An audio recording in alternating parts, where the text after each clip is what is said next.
to break down the numbers, if you're a $10 million e-commerce brand importing air conditioners from China, you're paying a 25% Section 301 duty. You might be spending $1 million a year on duties. And then for every sale that you make internationally, that's a pretty significant duty pool to pull from. So if 10 or 20% of your sales are international, you could be looking at 100 or 200K a year in duty refunds. And you can look back 5 years, so you could potentially be getting millions of dollars a year back. Welcome to Blue Ocean by StartOps. Each episode, I sit down with leaders in consumer brand supply chain, finance, and CX to talk about the problems they're facing and the solutions they're using or building. I hope you enjoy the show. Hey everyone, I'm Charles Cushing, the founder of StartOps. With me here today is Justin Sherlock, co-founder and CEO of Caspian. Welcome, Justin. Thanks so much for having me, Charles. I really appreciate it.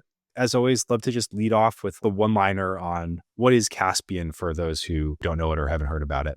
Caspian is fighting tariffs with AI. We help companies understand their duty exposure and then find them ways to actually get refunds and save money on tariffs. The initial product that we are working on is something called a duty drawback, which is basically a duty refund for companies that sell products internationally. It's something that I think, over 90% of eligible exporters don't take advantage of today. And we see a ton of opportunity to bring software and AI to the table to help really expand who actually is getting these duty refunds. So I think that's exactly where I want to start out. We probably have some people who are familiar with duty drawbacks or taking advantage of them, maybe some people who don't or haven't. Why don't we just start at the beginning with what is a duty drawback and why does it exist? Yeah, so most developed economies have some sort of duty refund provision for exporters.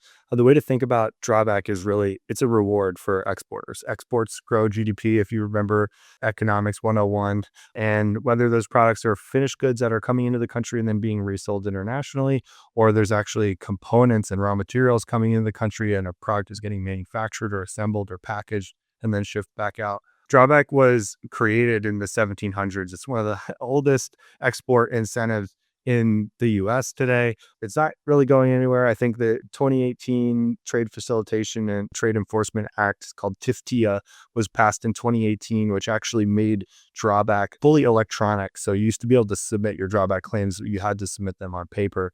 2018, they not all shipped to online electronic submissions. So really the scope and opportunity for a drawback has been growing, with that. And then also, of course, with all of the Section 301 tariffs and other tariffs that have been getting added over the last 5 or 6 years that have really grown the duty paid by importers. Who is eligible to file for duty drawback? What are the criteria that make this worth it for a company to do? This is always the conversation that we have with brands. Is is the juice worth the squeeze? Because, this exercise of gathering a whole bunch of data and documents on your imports and exports can be onerous. And that's why a lot of folks, even who are aware of it, don't always apply because it's kind of a difficult, challenging process. Our software, of course, helped remove a lot of the friction with data parsing, structuring, and claim calculation and visibility of claim status. But you still do have to have records of all of your imports and exports and get access to those in electronic formats too. I think where it starts to get really interesting is where you have companies that are paying 10% plus in duties ad valorem. So somewhere around 5 to 20% of their cost of goods is actually duties. And that's where, if you're selling 10 to 20% of your sales are international out of your US stock, then you could have a really meaningful claim. So to break down the numbers, if you're a $10 million e-commerce brand importing air conditioners from China, you're paying a 25% Section 301 duty. You might be spending $1 million a year on duties. And then for every sale that you make internationally, that's a pretty significant duty pool to pull from. So if 10 or 20% of your sales are international, you could be looking at 100 or 200K a year in duty refunds. And you can look back 5 years, so you could potentially be getting millions of dollars a year back. So we've seen customers that we're working with that are, smaller than that and have 6-figure claims. And it's really about how can you get access to those records and then analyze them really quickly. And so that this is a process that takes days instead of months, which is kind of how the industry works today. Is there anything you could say categorically about the types of companies that have more duties applied to them versus not? Are there sort of generalizations you could make about the types of items that have duties on them versus not?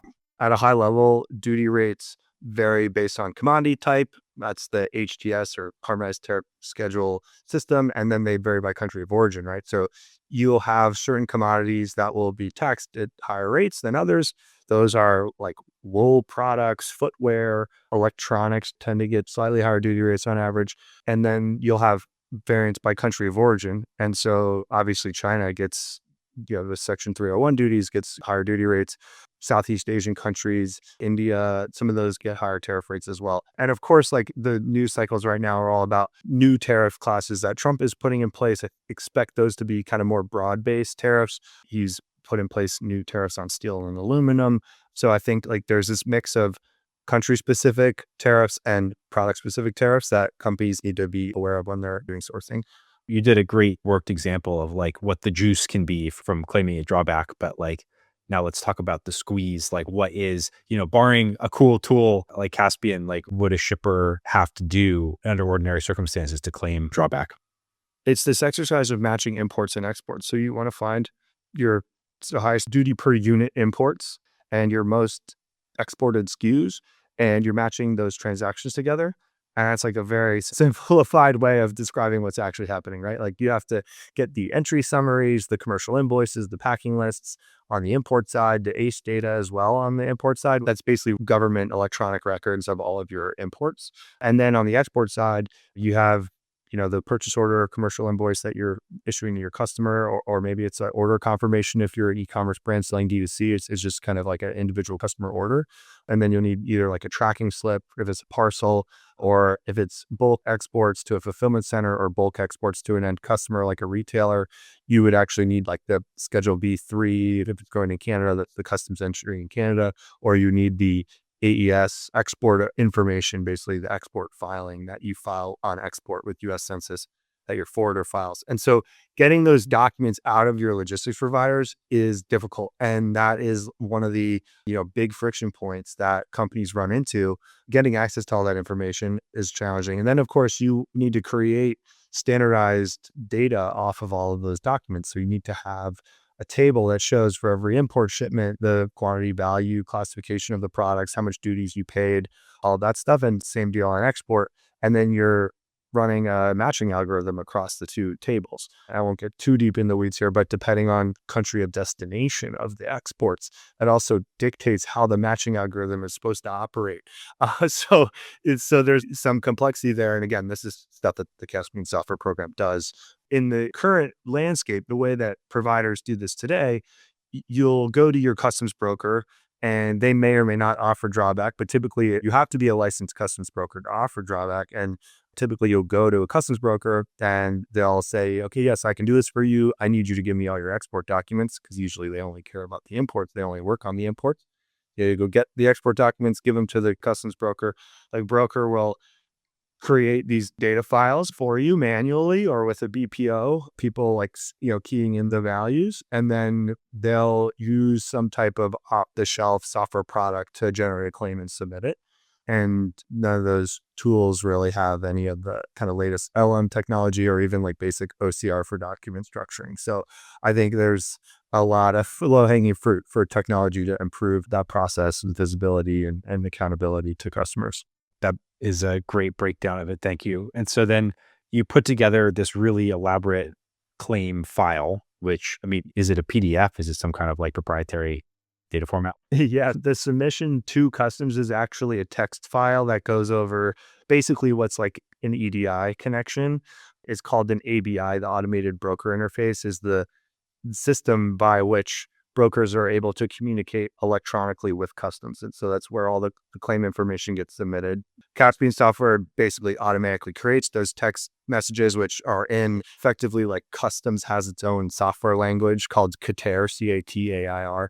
Caspian software automatically creates those AVI messages and submits them directly to customs on brand's behalf. And so there's no multiple pieces of software getting linked together by a service provider to provide this experience. Is entirely done by Caspian end to end.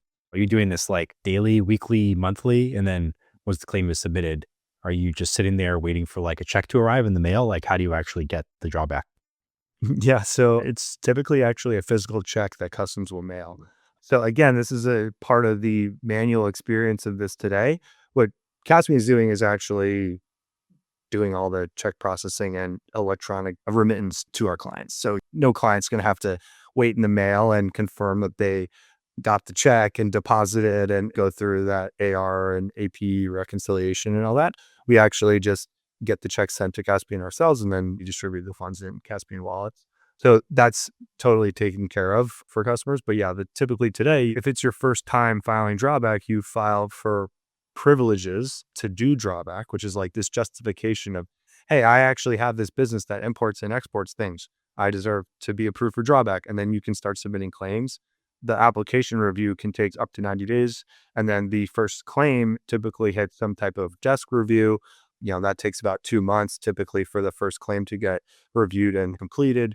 The shortest you're looking at is 4 to 5 months for your first payout. But then after that, you could get them on a monthly basis.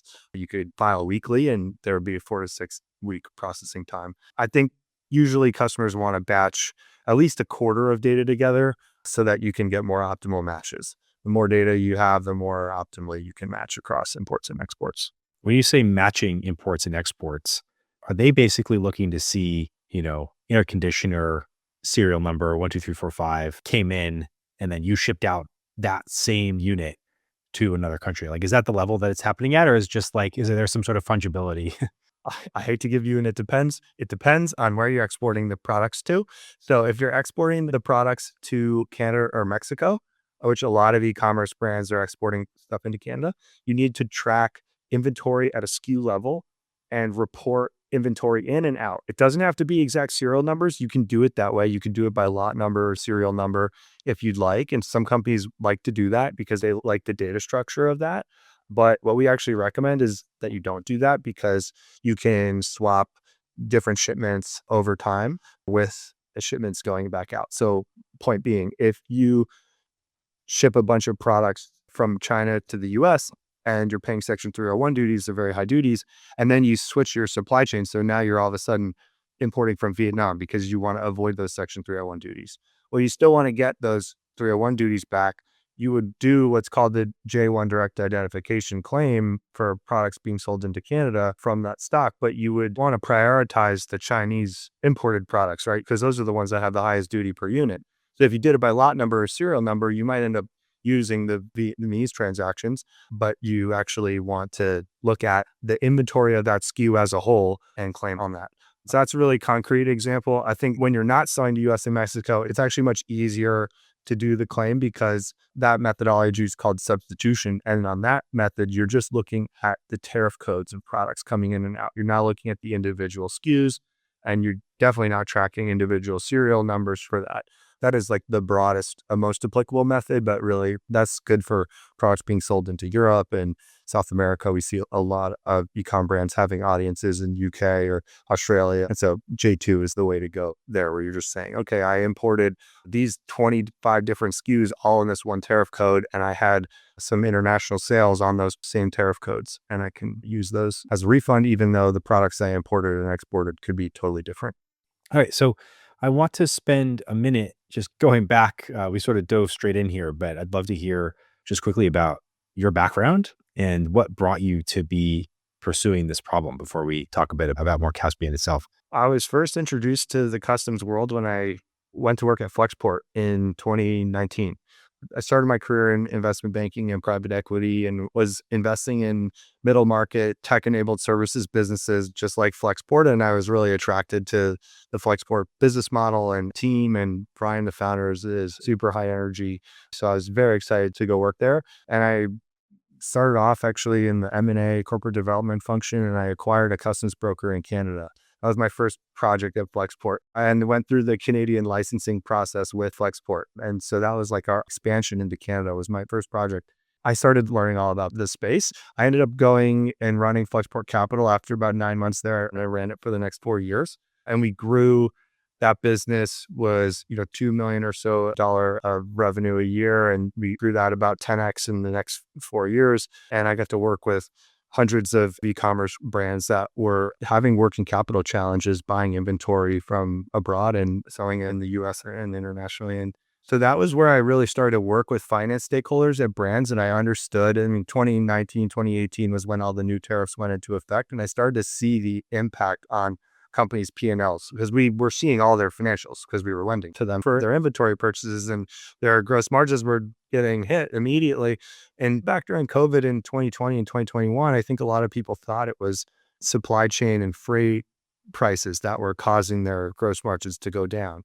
And they were hammering on rates with all their logistics providers. But actually, a big piece of the pie was tariffs. But no one was really building any purpose-built software to manage tariffs. There were plenty of companies focused on trade compliance and making sure that you're not sourcing from problematic countries or using forced labor in your supply chain or making sure that there's no drug trafficking in your supply chain or human trafficking. Like those are really hairy compliance problems that really large companies have big brand risk around. But for middle market brands, I think there wasn't really anyone helping them mitigate their tariff exposure overall. And that was where the idea for Caspian came from. So yeah, I think in November 2023, I left Flexport and we started Caspian in 4 or 5 months later. And it's been about a year now that we've been in business. Could you maybe just go through like who do you think of as the incumbents doing what you're doing today, even categorically? And then what are you trying to do differently or sort of improve upon the state of the art? Within Drawback, there's a mix of software providers. There's a mix of drawback focused brokers that are service providers. And then, of course, you have freight forwarders and custom brokers that may offer drawback as part of their services. They'll usually call it like trade advisory. It'll be some sort of consulting kind of team within the freight forwarder. I guess I should also mention that there's also consulting firms. So like KPMG, PwC, they have teams that focus on indirect tax, broadly speaking. It was basically just like taxes that are part of COGS.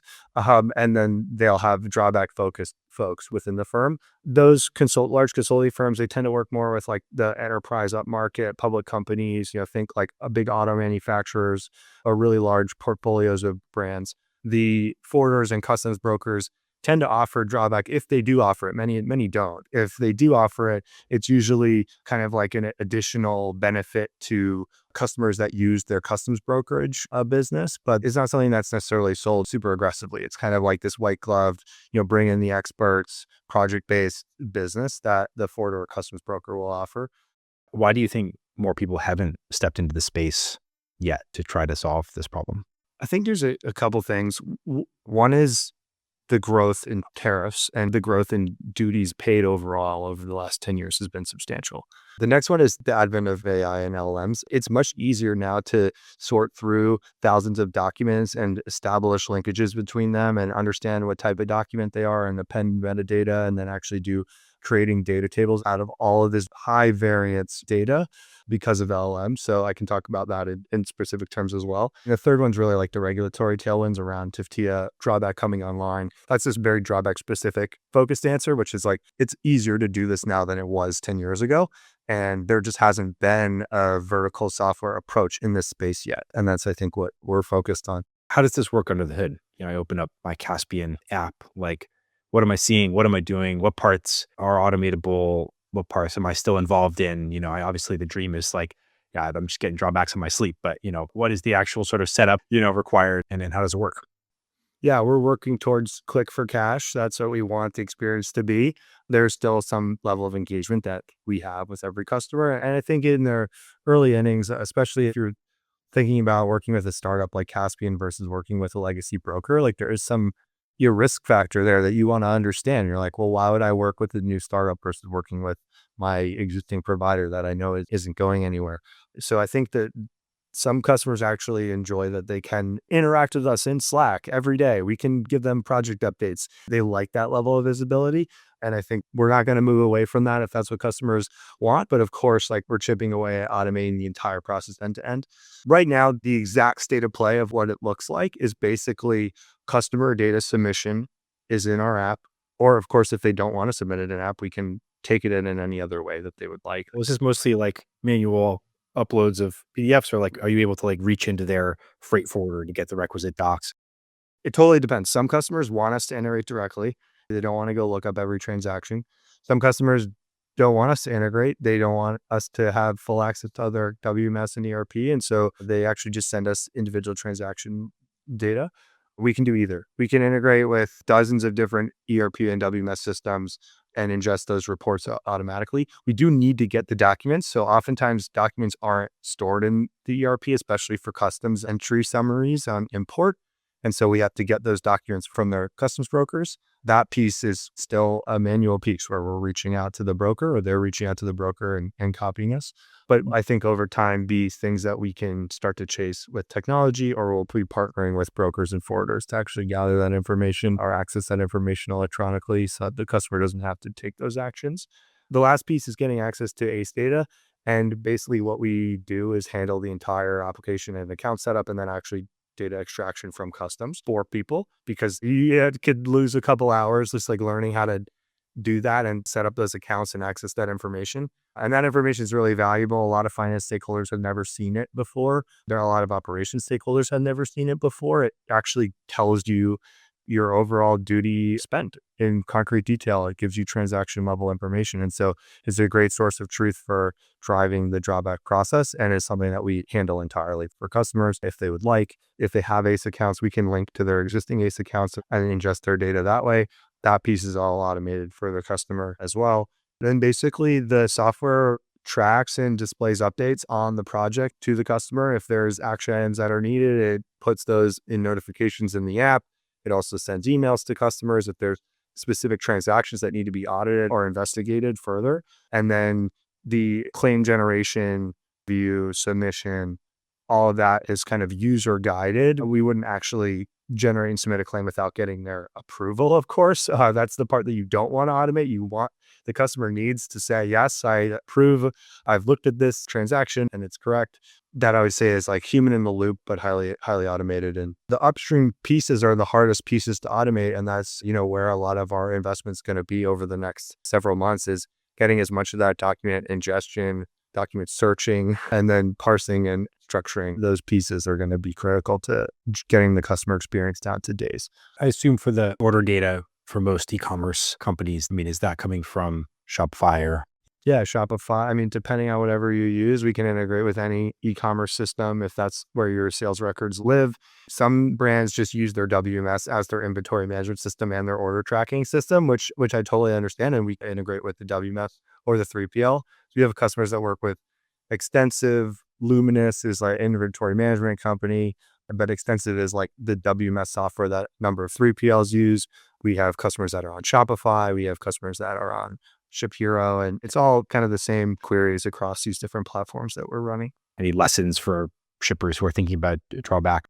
Yeah, I think the key takeaway is I want everybody who watches this to be able to understand what their claim potential is quickly. Like one of the big things we see is just people hear this and it's arcane and it's complicated. It sounds really technical from a customs and legal perspective, and there's compliance and you need to be able to trust somebody.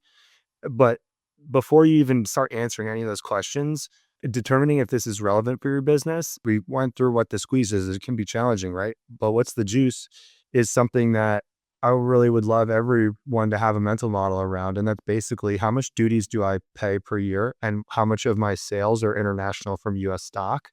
And so if you pay $1 million in duties a year and 10 to 20% of your sales are from US stock, then you could have $100,000 to $200,000 per year refund. You look back 5 years. So the numbers can really add up. And I think just having that mental model and then finding out how much duties you spend per year is not trivial either. And so thinking about, okay, I import $10 million of goods per year wholesale, that's my COGS, and I have a average duty rate of 5%, and that gives me $500,000 in duties. Anyway, that mental model I think would be really helpful. Can you help brands figure out what their sort of exposure is? Like, is that part of the offering when people first start talking to you? Yeah, totally. And that's the initial thing we do. With every customer, the first thing we do is get access to the ACE data and assess what is the duty spend on shipments where you were the IOR. That's the first, kind of critical piece. And then typically brands will know, okay, well, this much of my sales are from US stock are exported. They'll know the number of units, or will have some general sense of percentage. And that kind of gives you a sense on the opportunity.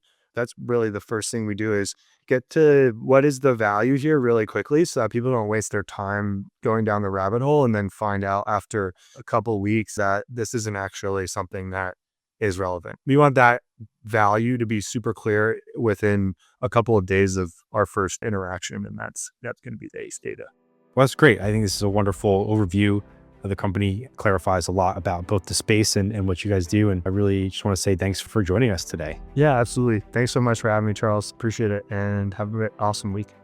Yeah, you too, man. And thanks to everyone listening. If you want to learn more about Caspian, I've just been working on their verified page in the StartOps Directory. So check it out there, and happy to put you in touch with Justin as well. I hope you enjoyed this episode of Blue Ocean. Blue Ocean is produced by StartOps, a growing collection of resources for operations leaders at e-commerce brands. A few of the things we built include a growing, vendor-free Slack community for operators to ask their most important questions and get answers from trusted peers, a job board that curates jobs from 1,500 modern brands, a media hub that includes this podcast, as well as articles and templates on a variety of operations topics, and a comprehensive directory of the software and services used by our community members. If you want to learn more, head to startops.network. And to keep up with the latest information from StartOps, or catch the most recent episodes of Blue Ocean, follow the StartOps page on LinkedIn or subscribe to our newsletter. Thanks for listening, and hope to catch you next episode.